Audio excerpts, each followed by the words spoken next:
Hi friends, எப்போவுமே பூரினாலே கிழங்கு வச்சு தான் ட்ரை பண்ணியிருப்பீங்க. நான் செஞ்சிருக்க இந்த குருமா வந்து ட்ரை பண்ணி பாருங்கள். அடிக்கடி பூரி செய்வீங்க. நான் காட்டியிருக்க பொருள் எல்லாத்தையும் அப்படியே மிக்ஸி ஜாரில் சேர்த்துக்கலாம்.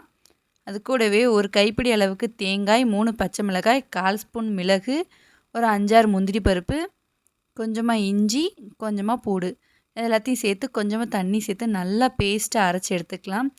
இப்போ ஒரு குக்கரில் ஒரு ஸ்பூன் நெய்யும் 2 ஸ்பூன் அளவுக்கு எண்ணெயும் சேர்த்துட்டு எல்லா ஸ்பைசஸ் சேர்த்துட்டு கொஞ்சமாக கடுகும் சேர்த்துக்கலாம். ஒரு கொத்து கருவேப்பிலை, ஒரு வெங்காயத்தை குட்டியாக கட் பண்ணி சேர்த்துருக்குறேன்.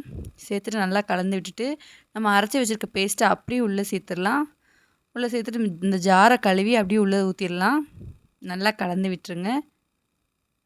இப்போ நல்லா ஊற வச்சுருக்க பட்டாணி ஓவர் நைட் ஊறியிருக்கு.